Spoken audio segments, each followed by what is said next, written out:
1 minute on the clock, one pawn down.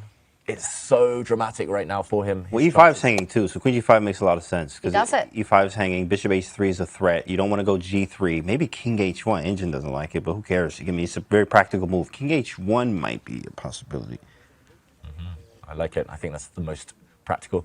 Give this white rook.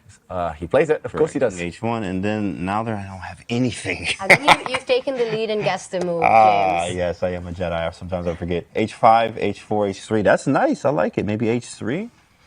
It's getting tricky. Firouzja just plays better with 1 minute on his clock than with 10. But, oh, what a nice move from Jan. Threatening now pawn to f4. He's sensed the tension between the white queen and the black queen on the 5th rank, and pawn to f4 might tip the black defenses over. Okay, queen to f4. Still two active pieces. The queen and knight. Blue arrow appears yet again. Knight to d5. I would say is maybe the most natural move, or one of the most natural moves. But it's still unclear the consequences there, so it's definitely not over yet. It's just about the clock. Yeah, there are all these tactics in the air, right? Knight d5, I really like it because it forces black's hand a bit. But give Alireza a move or two, right? h4 and then knight f3 tactics in the air. Because you're threatening checkmate against the white king, even if you sacrifice that knight on the square. Yeah, let's actually show that. Let's jump in while Jan thinks. It's likely to be a long think, because pawn to c3 right now. Oh, he plays f3. Oh, that was a good move. But I was about to say pawn to c3. Let's just quickly show the pitfalls. Would have allowed knight to f3 ideas, attacking, threatening checkmate, and your idea, Tanya, suddenly crowned by checkmate. Instead, of course, you have to bring defenses to your king, hence the decision to play pawn to f3. A bit of an ugly move, but covering this square now with a rook. Finally, c3, h3, piece sacrifice on the board to take this knight or not to take this knight. Is this turning? I mean, is there Look at the bar. I take the knight. He's done it. Yes. He accepts the bait. Oh, and he missed queen d2. It's a move that he missed. And it's on the board. Alireza plays it. Oh, it's winning. Oh, my goodness. Rook g1 takes, check, and bishop h3. Wow. Oh, my gosh. I think he was relying on queen back to c2, defending X-ray vision there. But pawn takes g2 is actually a threat as well with a fork.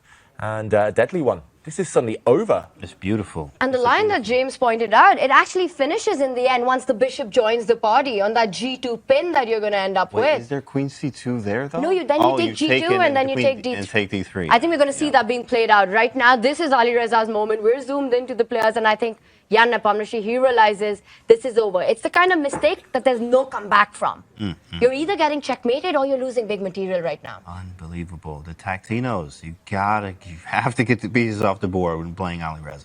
This is Alireza at his best. I told you, with 1 minute on his clock, he gets so tricky. He's inside his opponent's head. The opponents cannot think. And he turns on the style for Firouzja. But for Jan, he's going to be kicking himself. He had over 5 minutes when he blundered. He had a clear extra pawn. That knight to d5 move was maybe the key, but he didn't find it. And suddenly, wow, it's totally turned. He takes off the black pawn. Now, I think Firouzja just needs to take the white bishop. There we go. Out. Rook. He's about to do it. Hit the rook. That black bishop will take the pawn on h3. The white rook needs to stay connected to the f3 pawn. d4 is hanging. Everything's hanging. That's beautiful play The here. back rank's hanging at some point.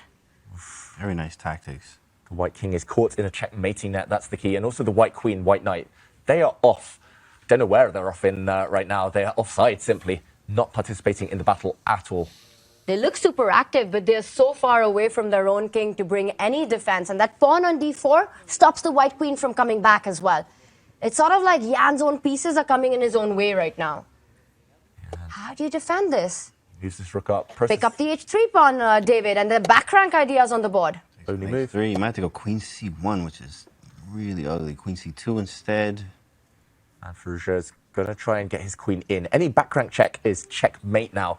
So he needs to keep queens on the board. He actually takes a pawn. Maybe not the best, though, and the bar goes back up. Oh, my God, and he's got 12 seconds again. It's the clock one more time for Alireza. Great defense from Jan here. But of course, in the time, 6 seconds, 5, 4, he makes a move. B6? What is that? That's pure panic. That move does not improve the black position. Suddenly the queen, okay, this was the intention to save his queen. He wanted to bring his rook in, you know, but he just forgot about a knight fork on e7, and suddenly it's an endgame, and Jan in the driver's seat. The knight better than the bishop suddenly. No more checkmates. And it's the black spawns that are going to come under fire with the white rook lining up against them. Look at that beautiful knight on d5. And once more, Jan's turned it around and we've got a result. There's a draw between Maxime Vachier-Lagrave and Magnus Carlsen. We left it with the position very balanced. They traded off all the pieces and eventually a perpetual check. So a very high-class draw over there. But the drama is on this board. And this last move by Jan, he's ambitious in this game now. He's absolutely safe. His pawns cannot be targeted. Alireza trying to get that f5 move in, improve the position of his own king first. King comes to g7. But just compare Jan's rook to Alireza's rook. That knight on c3, tying down the black rook to defense. Jan's about to win material. Ooh, there we go. A missed move by Firouzja there. Dang, that's it. Oh, he dropped a pawn. Gets active with his rook, but it's not going to be enough. The white king's going to defend everything. He needs to draw this game. He needs to save this game to stay alive. A loss and he's out. He's eliminated. He's got 6 seconds on the clock. He needs a miracle, Firouzja. And look at this, Magnus Carlsen watching on. Oh, he's simply a pawn down. Again, it's the A-pawn. It's always past A-pawns in these games between these two. Marching down the board. The white rook's going to support that. Rook b5. c5 is falling. If you get the rook to defend, the A-pawn will be unstoppable. He's reaching out for it. He doesn't even stop. His speed. Unreal. This is some incredible form we are seeing by Jan Nepomniachtchi. There we go. And Jan Nepomniachtchi moves on. Alireza Firouzja is officially eliminated.